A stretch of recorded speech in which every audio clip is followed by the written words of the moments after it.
The Iraqis call him a national hero, but the Bible reveals him as a madman. Who was the legendary king of Babylon, Nebuchadnezzar? A legend and a mystery rolled into one in Babylon Mystery.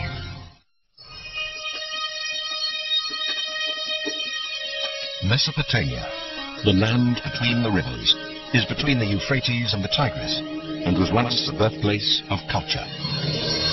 Over 2,500 years ago, a huge metropolis arose in the heart of this region, Babylon. The man who ruled over it made the city one of the wonders of the world, and his name was Nebuchadnezzar.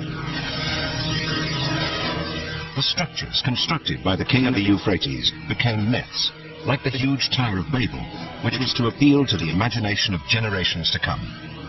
Today, only rubble remains, but modern archaeologists can gain an understanding of the lost world from the remaining fragments.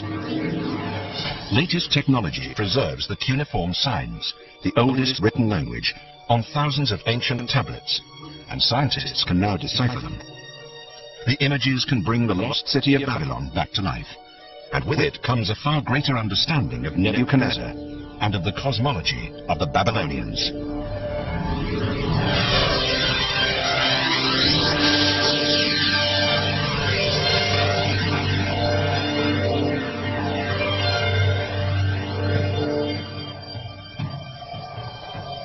The rediscovery of Nebuchadnezzar's world began 100 years ago in Lebanon.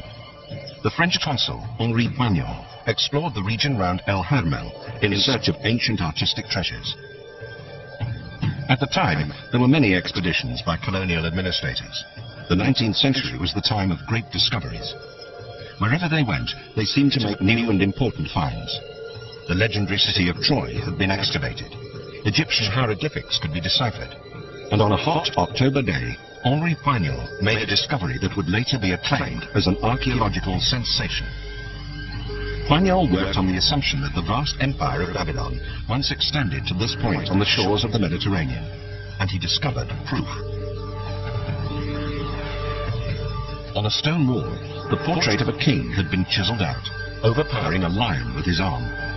According to the inscription, it was Nebuchadnezzar, king of Babylon. In the fading light of day, Henri Poignant managed to take a sensational photograph. This is the earliest depiction of Nebuchadnezzar that has been found. The weathered relief in stone unites ancient myths and legends.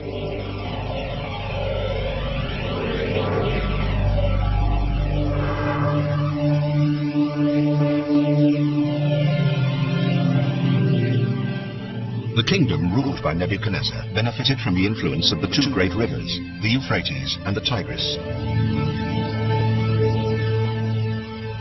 As long ago as 2,500 years before Nebuchadnezzar, works of art were created that bear witness to the cultural achievements of the period and convey a curious picture of the people of that age.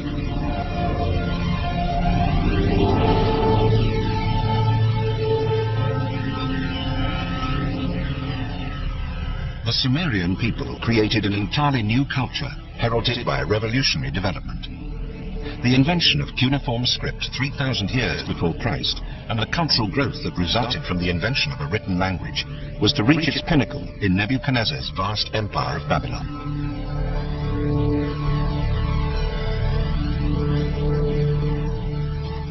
The new technology spread from ancient Uruk to the whole of Mesopotamia, extending far to the north. It also spread to the Mediterranean in the west and to the cultural sphere of Palestine. Nebuchadnezzar's kingdom extended as far as Egypt and Jerusalem, a veritable empire.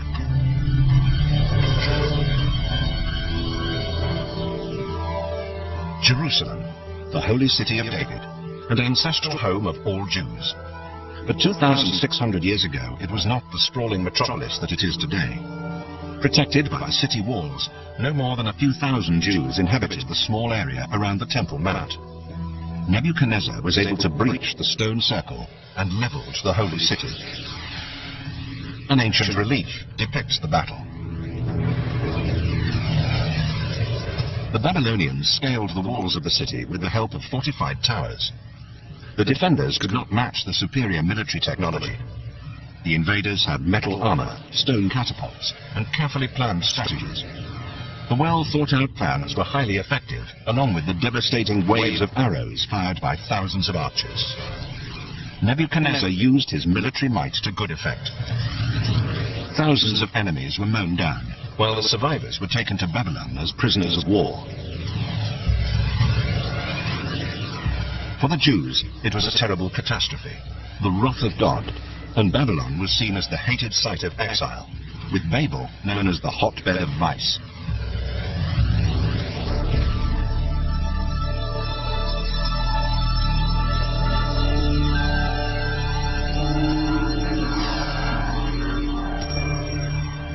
To this day, the remains of Babylon can be seen in Iraq.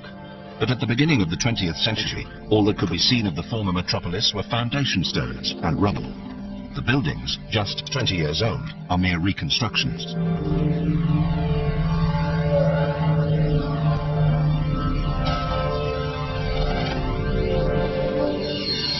But these imaginative edifices do provide some concept of the splendor and glory of an ancient city that was home to 1 million inhabitants. The massive tiled walls of Babylon were counted among the 7 wonders of the ancient world. But it was also claimed that there was a second wonder of the world to be admired in Babylon: the hanging gardens of Princess Semiramis, said to have been the mistress of Nebuchadnezzar, though the historical truth behind this figure is also lost in the fairy tale legends that surround the city. The Greek historian Herodotus, who is believed to have visited Babylon 100 years after the death of Nebuchadnezzar, was one of many people captivated by the capital. Herodotus marveled at the legendary dimensions of the Tower of Babel, though he could only guess as to its function.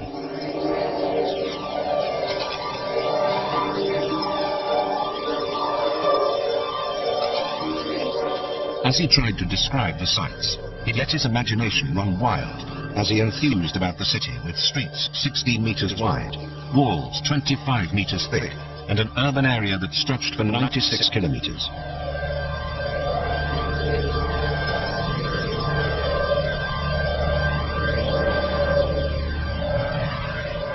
And so the metropolis on the Euphrates became the subject of fantastic legends that were passed down through the generations, until the German archaeologist Robert Koldewey decided to search for the truth at the beginning of the last century.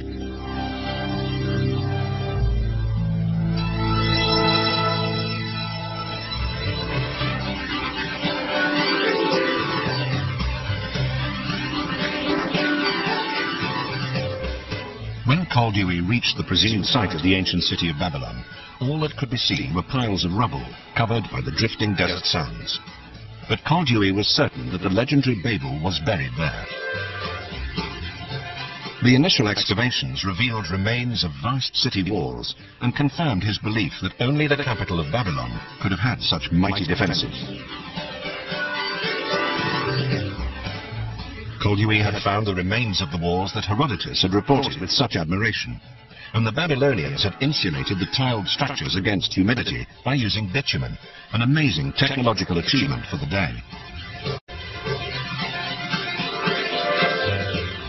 Koldewey was obsessed with the idea of excavating the whole of the legendary city. For 18 years, even during the First World War, he excavated the site almost without interruption. Today, his followers still work with shovels and spades. The excavations that began in Iraq 100 years ago have taken them on an archaeological journey back through time to the Empire of Babylon.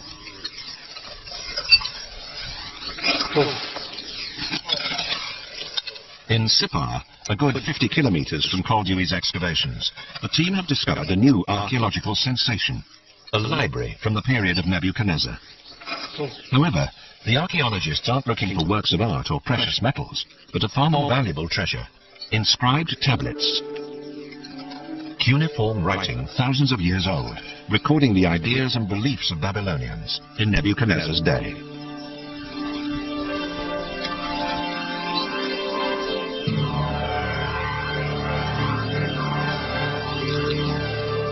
The archaeologists have been able to unearth over 300 clay tablets, valuable texts describing rites and customs, myths and politics. The Library of Sippar is literally a treasure trove of knowledge. But first, the knowledge has to be decoded. Deciphering texts like this is a race against time, as experts on cuneiform script, like Professor Sommerfeld at the Museum of Baghdad, watch the ancient clay tablets decay before their eyes. Though the clay tablets are far less susceptible to the ravages of time than parchment, as soon as they are unearthed, changes in temperature and humidity often cause the clay to crumble in a relatively short period of time. And then the accounts of life in Babylon turn to dust. The inscriptions provide detailed accounts of life in the Babylon Empire. Within the finds is a record of an event that plunged the people into fear and terror over 2,500 years ago. An eclipse of the moon.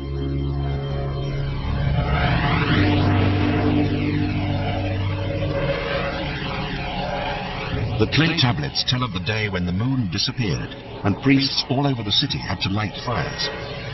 People quickly gathered in the streets and used their clothes to shield themselves from the sight, as prayers and hymns filled the entire city.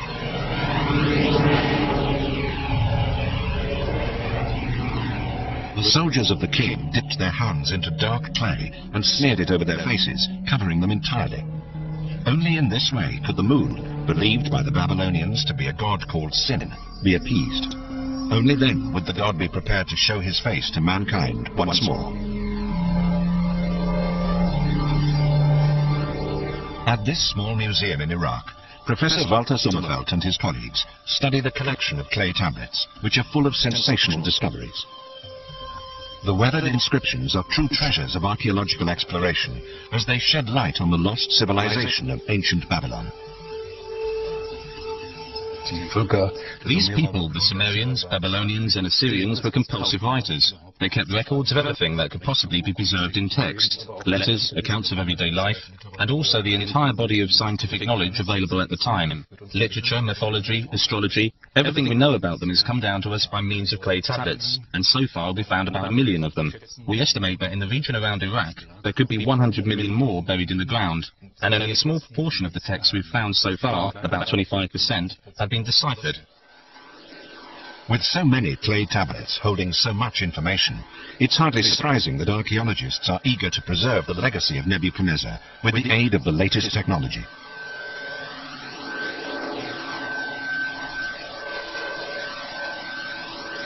The knowledge of the ancient Orient can now be preserved on glass plates forever. Using a method called holographic photography, a laser beam traces the inscription on the clay tablet. A system of mirrors allows the image to be reproduced on a photographic plate and fixed by using a special developing process.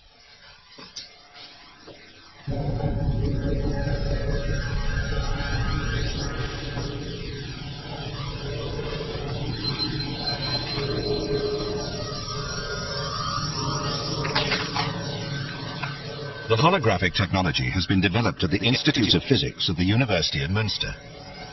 The clay tablets appear on the photographic plate in 3 dimensions, so that experts can study the spatial characteristics of the cuneiform script, a vital factor when deciphering the text.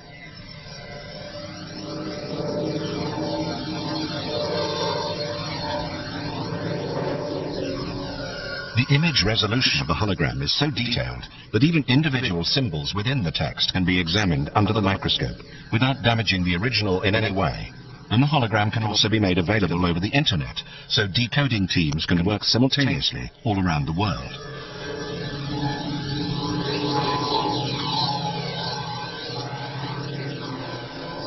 The tablets with cuneiform script tell age-old stories, and now the wisdom of ancient Babylon can be presented on computer screens today.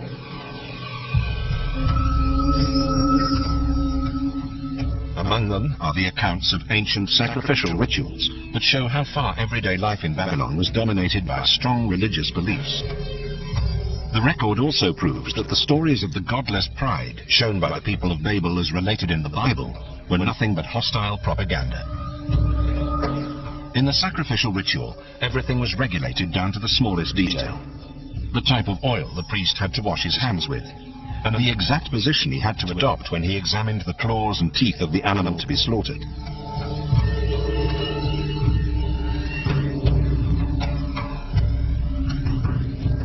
The high priest had to place a chain made of red wool and colored stones around his neck when the moon rose.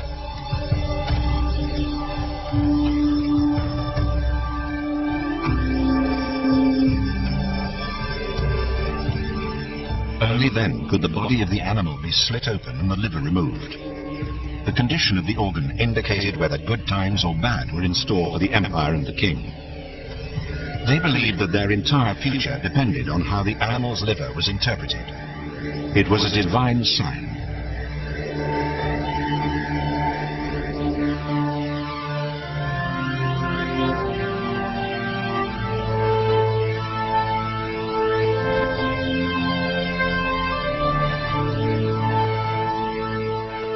Up to 100 years ago, Koldewey wrote that the ancient culture of Babylon was buried under a shroud of drifting sand.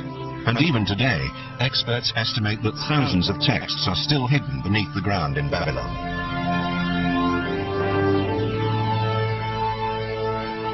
Koldewey wrote, "The ruins remind me of the prophet's curse in the Bible, and nevermore shall Babylon be inhabited, and nobody shall live there again." Did the biblical curse really come true? And could Koldewey have guessed that 100 years later, new methods would be developed to shed light on the mystery of Babylon, including rockets?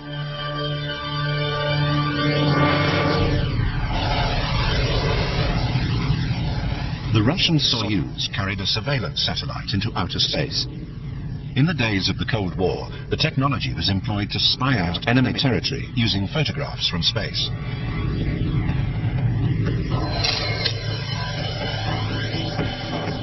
As the shuttle raced back to Earth, there were 150 satellite pictures on board.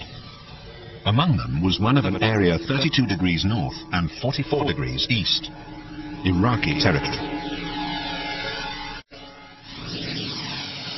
Moscow, Leningrad Prospect 47, formerly the headquarters of Soviet military intelligence. With the Cold War over, the satellite pictures that were used to spy on enemies are now available for research purposes.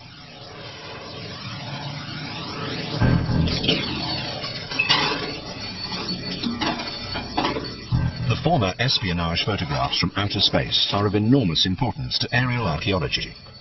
An expert can learn valuable information from these bird's-eye views. The outlines of structures that have long collapsed and are buried deep underground may appear in aerial shots as variations in vegetation and color.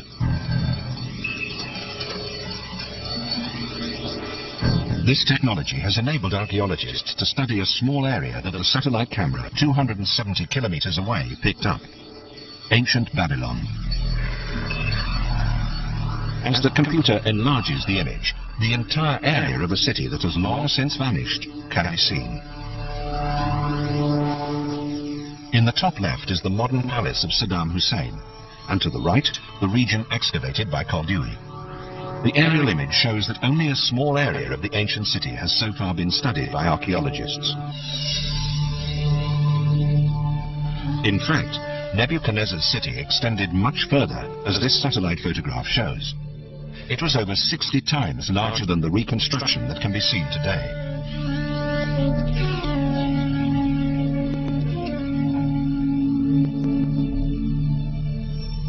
And from the air, one outline can be seen very clearly. The shape of a building that was destined to become a legend. The Tower of Babel. Today, all that can be seen is a pond. The aerial image indicates that the structure was set out on a square base, so all the reconstructions made by medieval painters were simply products of their own imagination. The Tower of Babel was not a round tower, but a square structure rising in stages, probably about 100 meters high. The great structure has appealed to the imagination of people throughout the ages. The Tower of Babel, more than the city itself, became a symbol of the unrestrained arrogance that came before the fall.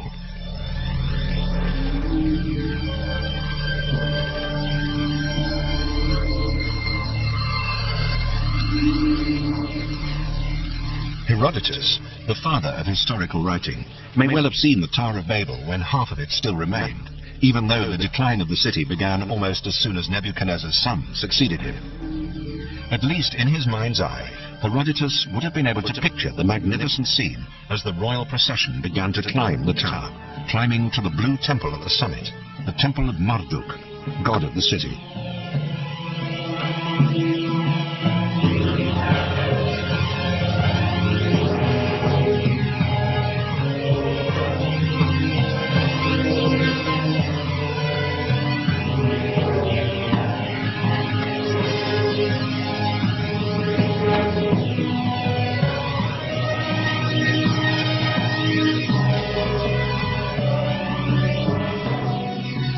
Herodotus reported that climbing to the temple of Marduk meant climbing into the heavens and the stars, and at the top, in the highest section of the huge layered temple, was where Marduk resided.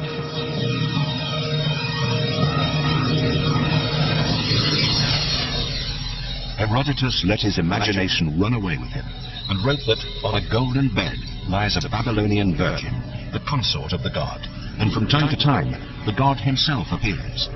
Marduk, the divine ruler, the great god of Babylon, the god who knows everything, who sees everything. The fantastic account Herodotus gave was a mixture of imagination and reality, which were born from the repeated stories told in Babylon as it sank into ruin.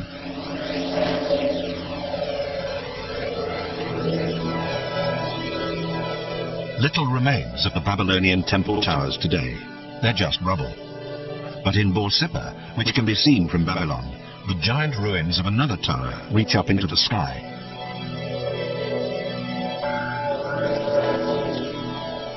Experts believe that these towers were not only temple complexes, but also vantage points that enabled Babylonian astronomers to study the movements of the stars. But Nebuchadnezzar and his astronomers were not merely studying natural sciences while gazing into space.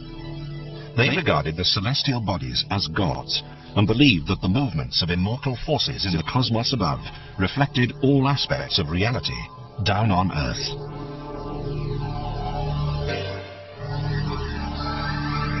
Babylon astronomers in Nebuchadnezzar's day used huge temple complexes as vantage points to study the movements of the stars. But they were not just studying natural sciences, as they believed that celestial bodies were gods, and that the behavior of the stars, sun, moon, and the 5 planets known at that time offered an insight into the future of life on Earth.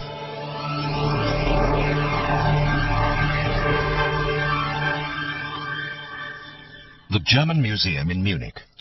At the planetarium, the projection system can be programmed to show how the night sky would have appeared in Babylon over 2,500 years ago.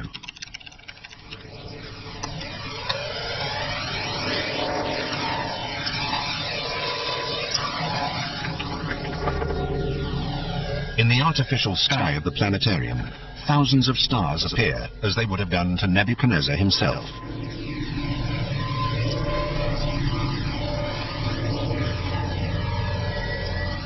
Every evening, for hundreds of years, the Babylonians studied the night sky for signs, for extraordinary occurrences, and for connections. Particular stars came to be seen as part of families, like Gemini, the twins at the gateway to heaven. It was believed that Aquarius dictated the course of all waterways on Earth. Sagittarius, half man, half horse, was a powerful ally in war and times of trouble. There was Taurus, the mythical bull, who could devastate whole cities and was particularly feared. The Babylonians invented astrology as we know it today. They divided the heavens into 12 signs of the zodiac and recorded the movements of the stars. They may even have mastered the technology behind the construction of telescopes, as suggested by this polished quartz lens. The Babylonians had a sophisticated understanding of mathematics, and geometrical tablets prove that scientists were already familiar with Pythagoras' theorem. This theorem influenced the architecture of one of Babylon's most famous structures, the Blue City Gate, dedicated to the goddess Ishtar.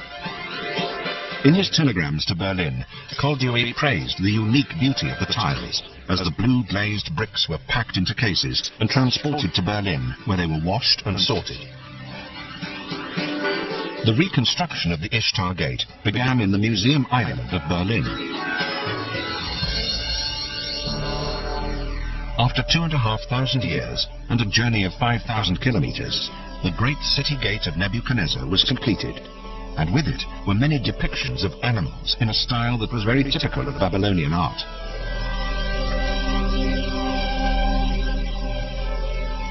The images of animals worshipped by the Babylonians as companions of the gods would have graced the walls of the processional way and guided every visitor into the center of the city.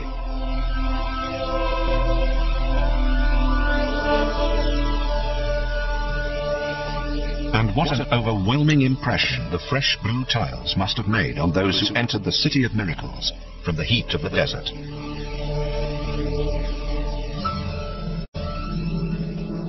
The bricks were glazed blue, but how was it possible for such an unusual technique to be developed 2,500 years ago? A chemist, Stefan Fitz, submitted tile fragments from Babylon to spectrum analysis and solved the mystery. Together with ceramic specialist Andreas Fritscher, he uncovered the complex technical process involved. The initial step was very important, as a precise mix of sand and soda derived from vegetable ash had to be followed. The mixture was then fired to create a type of glass that was then used as the basis for the glaze. Today, a computer-controlled kiln is used to achieve the exact temperature of 950 degrees centigrade that is required. How the Babylonians measured and maintained this constant temperature remains a mystery. The glass was then ground into a fine powder for the next stage of the procedure.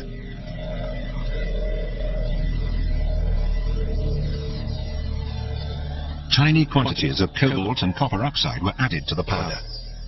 The combination of the chemicals produced the distinctive brilliant blue color. But how could the ancient Babylonians have measured such extremely precise quantities of the minerals? Scientists today can only achieve the desired result by using pharmaceutical scales that are accurate to a milligram.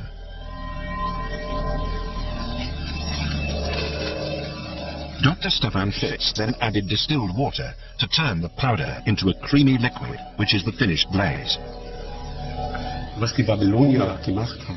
What the Babylonians achieved in constructing their buildings and decorating them was an enormous technological feat, and that also applies to the glazing they used. It wasn't just the fact that they produced this glaze. You also have to remember that many of the ingredients weren't readily available in that country at the time. So a great deal had to be imported from countries that were at the other ends of the earth in contemporary terms. The enormity of what they accomplished cannot be overemphasized.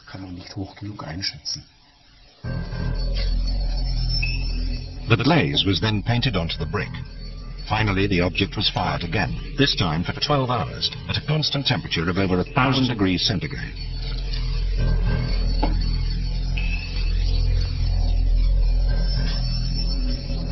The Babylonians were apparently masters of this brick glazing process, and on a huge scale. The Ishtar Gate alone was clad in over 20,000 outer bricks. This gave it a brilliant blue sheen, a reflection of the sky above.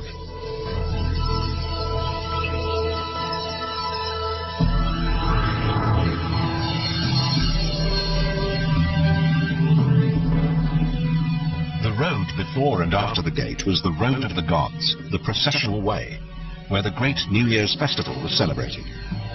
This is known from the inscription stamped on the bricks, which read, "For the gods Marduk and Nabu, I cement the interior of the road with asphalt and fired bricks, and over this I place a powerful layer of glazing dust. May you gods be content as you wander along this way." Nebuchadnezzar had this message stamped on thousands of the tiles used.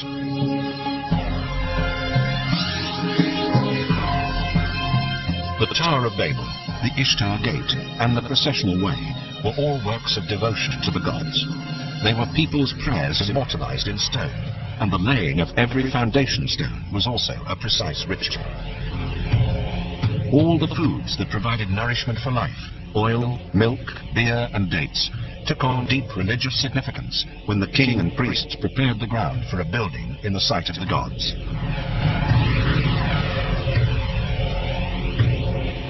The ancient clay tablets mentioned the complex rituals and described them in great detail. Cream, honey, and beer had to be poured over the first foundation stone as a valuable offering for the gods. Clay-fired statuettes, envoys of the gods, were placed on the sacred stone, each of them holding a metal shaft in its hand as a symbol of divine power.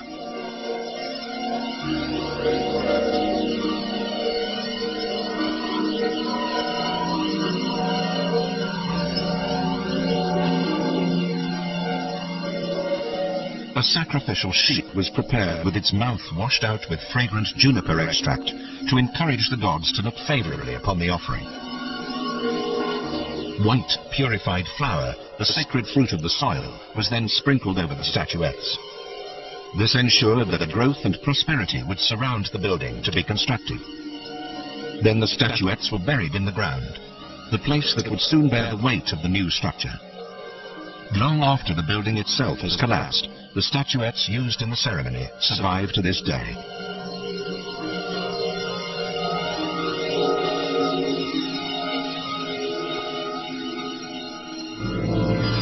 Herodotus also wrote about certain rituals, but the Greek historian apparently failed to understand their significance. Though it was so long ago, the magical culture of Babylon had collapsed in ruins many years before he journeyed to the city. What remained, however, was a deep admiration for the buildings that still stood, such as the city walls. Herodotus must have fallen under their spell, as experts now believe that the measurements he supplied were wildly exaggerated.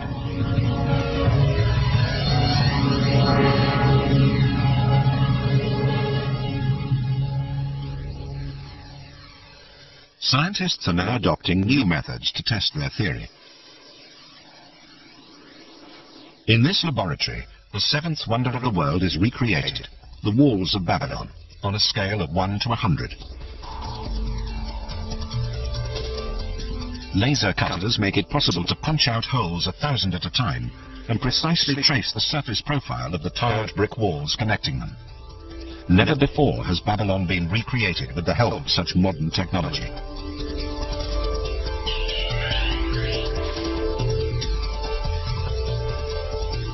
But this pioneering work is not merely being performed to produce a decorative model. It's an example of experimental archaeology, and the resulting model shows immediately that the data provided by Herodotus were not correct. When the proportions he provided are employed in the construction of the model, the number of battlements, for instance, doesn't match the length of each wall as stated.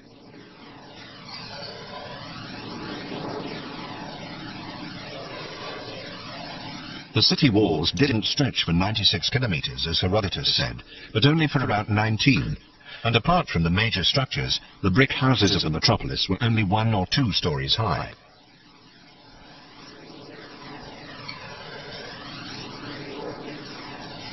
The experiment with the model illustrates that the streets followed a ground plan that cut through the houses almost at right angles. Babylon was constructed as a gigantic fortress.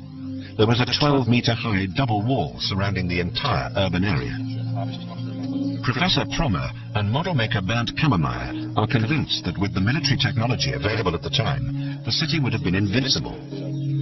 The Babylonians, in their modest houses, would have had a feeling of absolute security and an equally powerful sense of pride in their city.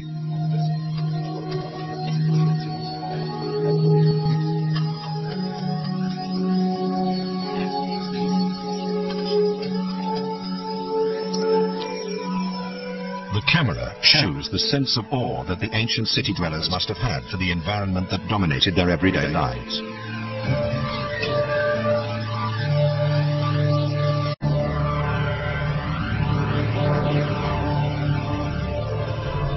"2,500 years ago, there was nothing in the world to compare with this picture. At the time, Rome was still a village of mud huts. Constantinople didn't exist. And it would be over 2,000 years before the first house was constructed in New York. Nebuchadnezzar proudly stated, "That which no former king has done, I have achieved."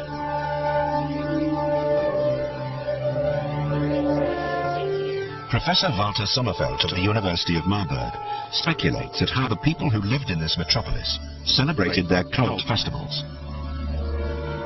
Man muss sich ein Fest so vorstellen, dass im Mittelpunkt die sehr eindrucksvollen Götterbilder standen. You have to imagine a festival with an extremely impressive statue of a god in a central position. It was huge and brightly coloured, with ceremonial decorations. The king was there, along with the high priests. There was singing by the light of the flaming torches. Something of a similar kind of religious sentiment is still found today in India. We can't take part in Babylonian festivals like this anymore.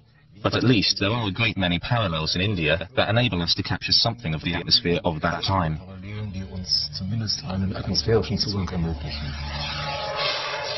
The great processional way in Babylon may have resembled this. There are considerable parallels between the religious festivals celebrated each year by the people of Puri in eastern India and Nebuchadnezzar's Great New Year's Festival, an ancient religious tradition that perhaps spread from Babylon to India, or the other way round.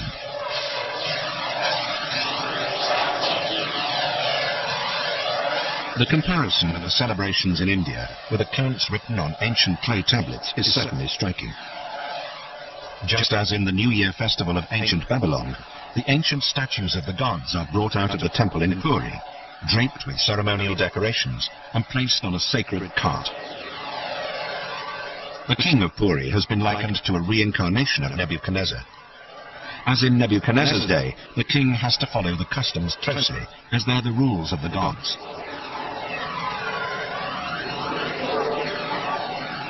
Just as Nebuchadnezzar once did, he has to clean the cart in a ritual gesture. This religious ceremony serves to legitimize his rule and to renew the bond between king, god, and the people. The entire population is caught up in the euphoric ritual.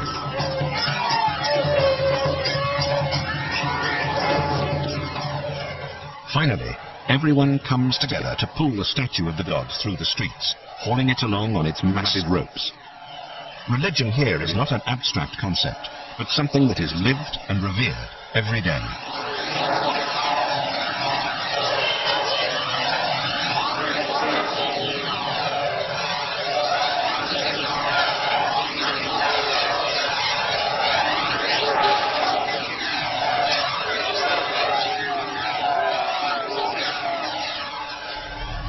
The hectic bustle of the carnival route in Puri is a modern reflection of the ancient rituals 2,500 years ago in Babylon.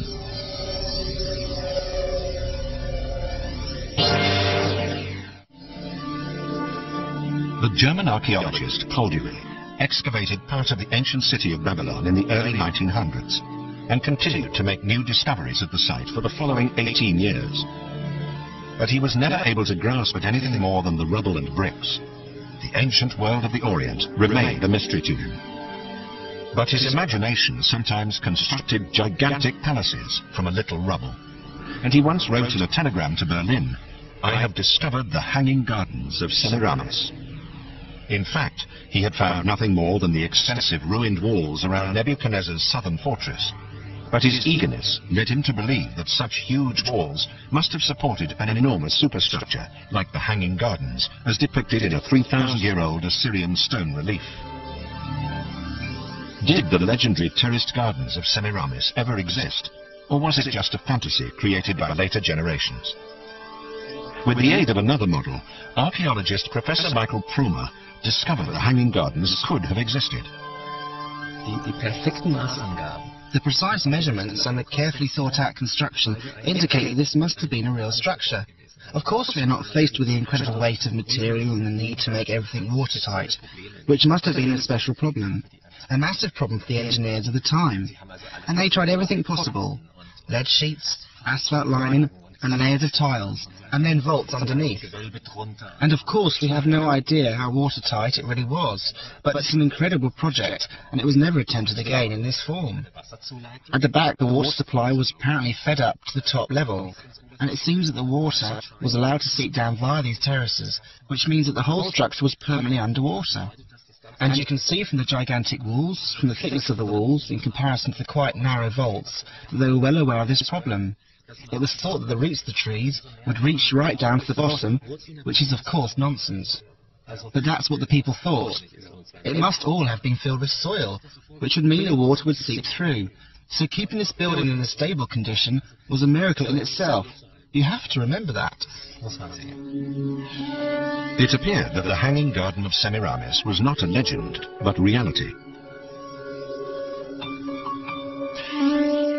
In Iraq, there were still water wheels in use that could have brought water from the Euphrates to irrigate the gardens.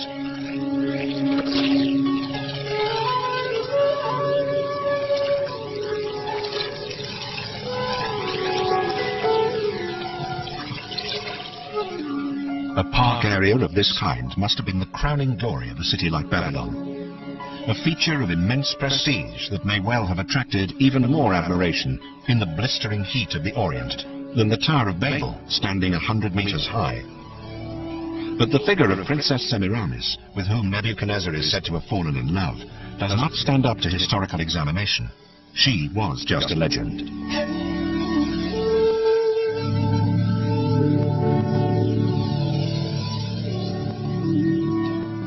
Together, Princess Semiramis and her hanging gardens formed a romantic symbol of the most amazing metropolis in the ancient Orient.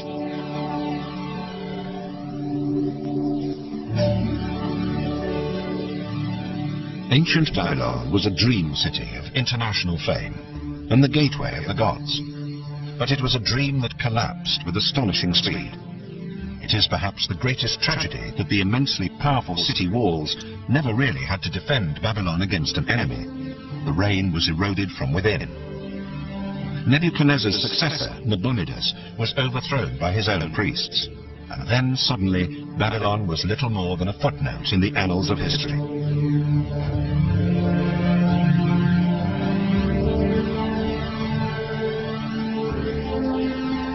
In the end, the Bible seems to have been correct when it made the terrible prophecy, "The city shall be rotten and destroyed for all time, and never more shall Babylon be inhabited, and nobody shall live there again, neither people nor cattle, forevermore."